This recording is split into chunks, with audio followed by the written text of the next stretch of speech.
guys, welcome back to another video. It's me, DJ, and today I'll be showing you how to use Apple's new screen recording app.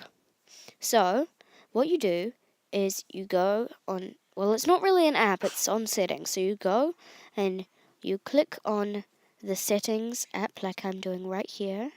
It should be showing up in a minute. Sorry guys, I'm doing a voiceover, so it's not really, there we go. Okay, so I'm on settings, and then you have to click. So I've already got screen recording on there, but you would be on general or something up there, but you press screen record, there I am, and then you go customize controls, and you go down, and down where the plus buttons are, there should be one saying screen recording. So you click on that, and then you look, and there it will be. And since I'm using it right now, it's there. So I hope you guys enjoyed this short clip, and I'll see you again next time. Bye!